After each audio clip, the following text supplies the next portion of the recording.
Hey, what's going on, guys? This is the SS Ultimate Goku back with another video, and today I'm going to be doing my Yu-Gi-Oh! Arc V episode 114 review.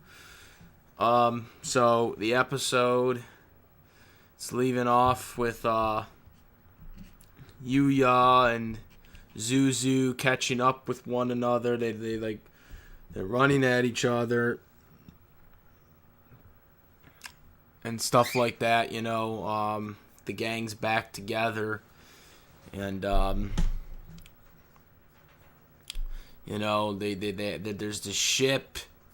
Mr. Sakaki is on the ship. Alexis Rose is there. He's like, no, you can't come with me. Alexis is like, yeah, I'm coming with you. So Alexis is there. You know what I mean there. Then you got, when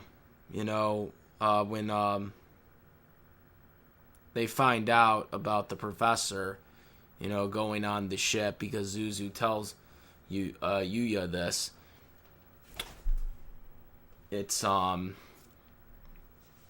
known like they got to get on the ship, and so when they get there, the ship is already gone. She needs to find another way, so so Yuya runs off to try and find something else to get there, another ship to get there, basically. Gong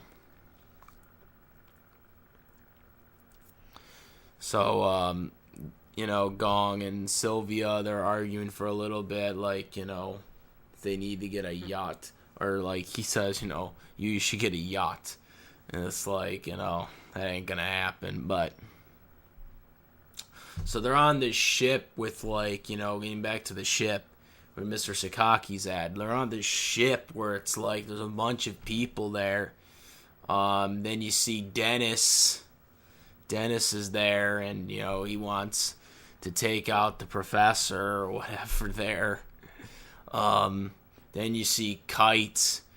And, Kite talks about how Astro Phoenix has joined their side, and all these other people are starting to join their side there,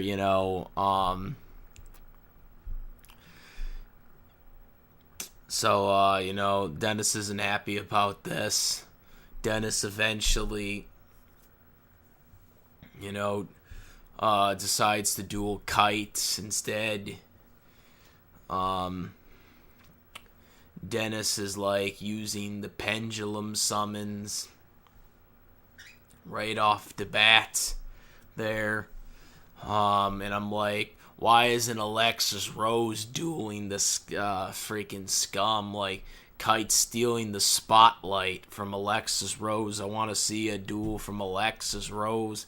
Instead, we get a duel from Kite, people. Oh my god, it's ridiculous. You know what I mean there? Just kind of disappointing if you ask me there.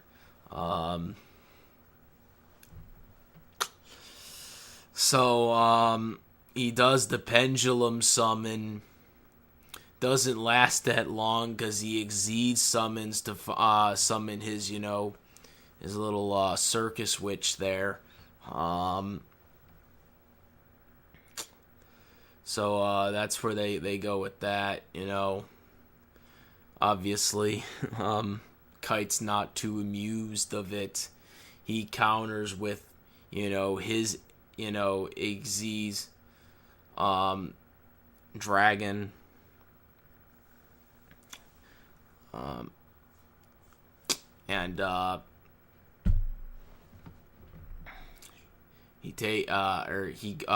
He has an effect that can basically take over the monster there, and change it into a copy.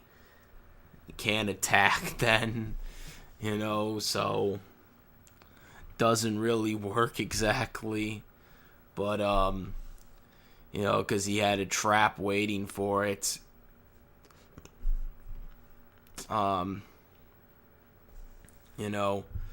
Kite and Dennis are talking, for a while there about about the performance. Dennis is trying to piss Kite off by, being this duel tamer and trying to please the crowd there, and trying to treat it as like a movie or some crap like that.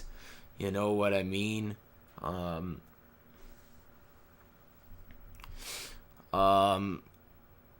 so, the Xyz doesn't work. So then he does polymerization there. Well, he actually doesn't use polymerization. He has an effect thing where he doesn't have to use polymerization. And so he, gets this trapeze wizard dragon there. And so he basically, summons other ones as well there. And, he's basically taking damage on the dragon, bringing it down to 600. And, taking out life points left and right there. I think he was down to like 500 life points. So Kite's in some deep trouble there. Alexis is concerned. Mr. Sakaki is concerned there. Like I said, while this is all going on, Yuya's looking for a ship.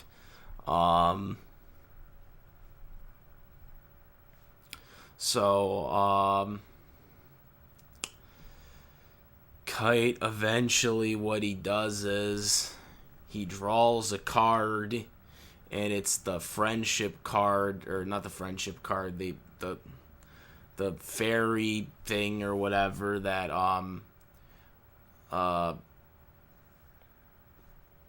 Saya had showed or had given him in his deck. Now, something earlier that was talked about by Dennis was that he read the data of all the duelists. So he knows Kite's strategies and all the cards in his deck, so he doesn't know about this one. Here's the problem with this bullcrap logic. If he has like some data page that Duel Academy has where you can read everybody's strategy, how come Astro Phoenix didn't have this? Astro Phoenix was leading the army. You know what I mean there? Shouldn't he have been able to read the data of like all these people? He's a higher up person, you know what I mean? There than Dennis is, but somehow Dennis was able to look at all the duelists, and all their cards that they've ever used there, which I kind of call BS on that. Like, that doesn't make sense at all. How can someone like Dennis, be able to know everybody's cards from every dimension there, from their decks, when clearly there's been other higher up people that have been established that never mentioned this before. But, of course, Dennis knows about it. That makes sense. The guy couldn't even beat my boy Sora. But somehow he knows this shit, apparently. I think this is either a huge plot hole or a dub change. But regardless of what it is, it's pretty bad. It's a pretty bad explanation. So, Dennis was all cocky because of this, by the way, throughout this whole duel. That he was somehow able to know what Kite could do throughout the duel. And then when he sees this card that Saya had given him, then, he freezes then. This card basically leads to an effect where by discarding a card, it leads to Dennis being able to upgrade his, Aziz Dragon Monster into a Neos Aziz Cypher Dragon, I believe it was called there. He stole all of Dennis's monsters and turned them into Neo's dragons. Dennis is like, oh, that's not going to take my life points out. You can't attack me with those monsters this turn. And then he activates the spell card, and this allows him to double the attack power of the original one, and then basically takes him out. Takes Dennis out, so Kite wins the duel. But I'm still kind of mad that Alexis didn't get to duel Dennis, because I'm like, Alexis deserves another duel. She's only dueled once so far in this season. God damn it, people. Oh, Madan.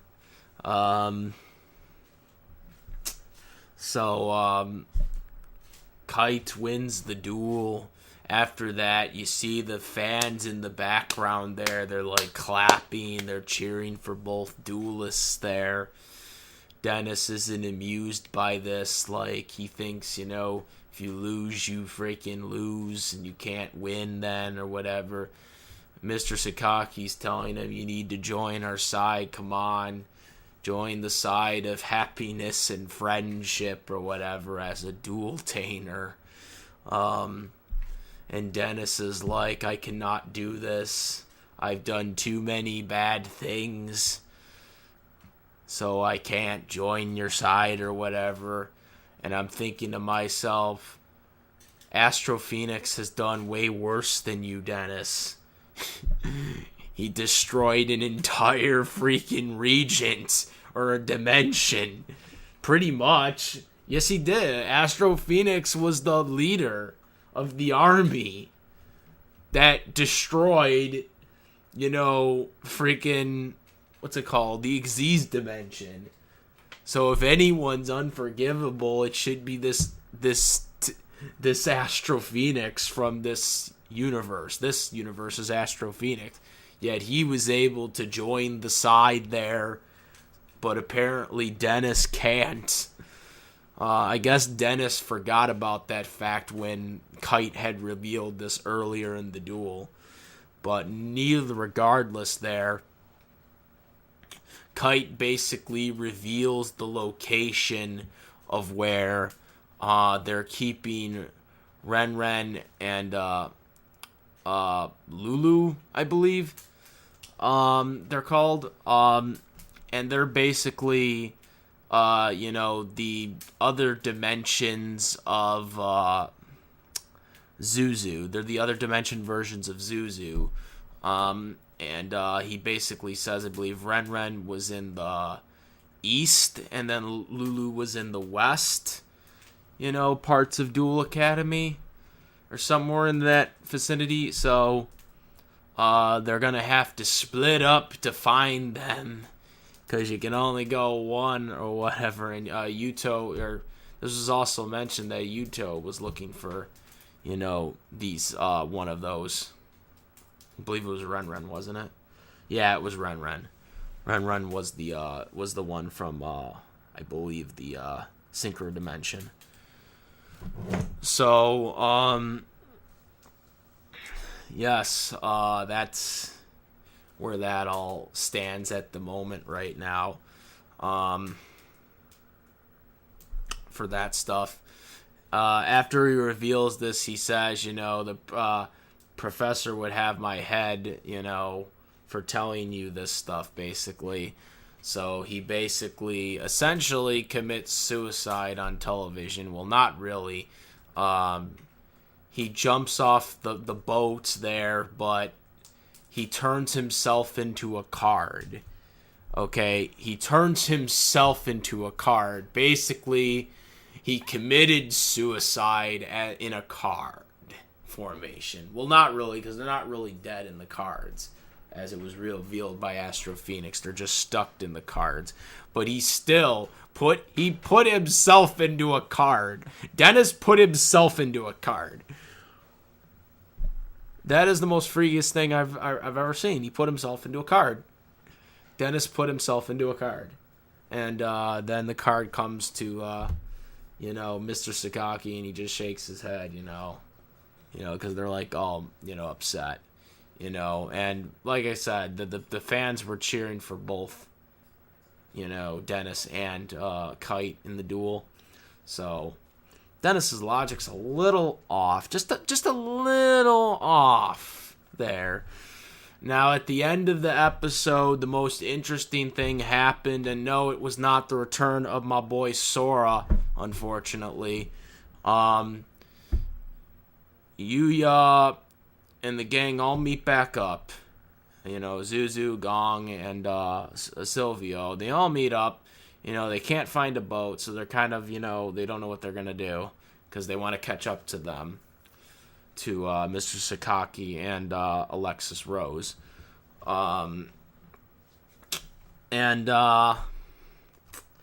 Basically what happens is right on the top,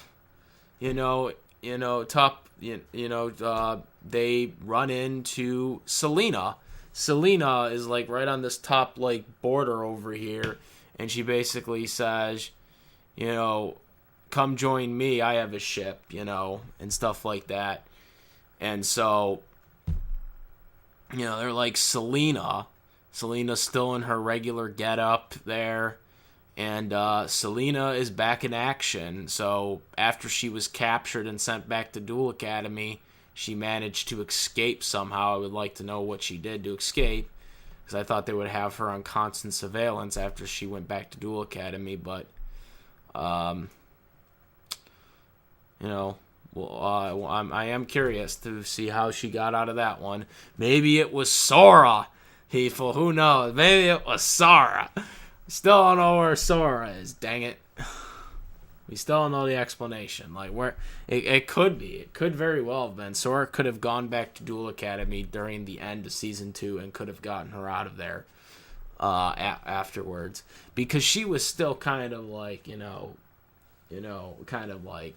couldn't really walk that much the last time we seen her. So it had to have been later on after she had been recovered. But she was in the same clothes, though. She was in the same clothes, so I don't know. Maybe she did get away after she went back to Duel Academy, and she just went into hiding all up to this point until she could recover. I don't know, but Alexis Rose had never mentioned her, so it couldn't have been, she couldn't have met up with Alexis or Mr. Sakaki, so I don't know, but right now we'll probably find out in the next episode on how Celina got away, which I'm very curious about. I'm glad that we're introducing this, and now that Celina is the fusion dimension version of Zuzu, by the way, for anyone who's not up to date on this. So I'm very curious to see where Celina is at this moment now, on what she is going to be doing in this storyline. Now that she's going to be using the ship that I guess she had already somehow with the gang with Zuzu, Gongs, Sylvia, and Yuya. Well, we will see in the next episode. So it's going to get really interesting now. Hopefully, again, very soon we will get to see Sora. We still haven't seen where Sora is, but we're starting to see a lot of the old characters pop up now with Celina back in the phrase. And I'm looking forward to the up-and-coming episodes.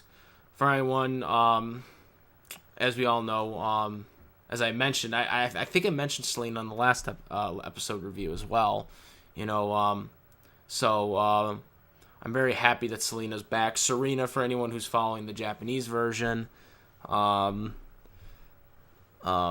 anyone that's confused by that, her dub name is Celina. But then again, this is an English dub version, so you guys probably should have known this by now anyways, because pretty much every character that I mentioned in this review's name was localized, with the exception of Sora and Yuya. At least that's what I believe, from my research. So it's kind of a moot point at this point. So Yeah. Celina is back. What are your thoughts on Celina, guys? What do you think's gonna happen next? I am curious to know what her how she got away. That is gonna be the biggest question going into next week's episode. I'm sure they're gonna explain it.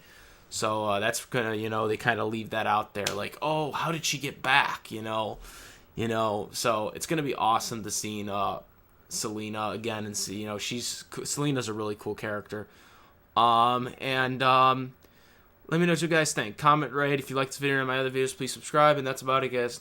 I am the SS Ultimate Goku, and I'm out of here.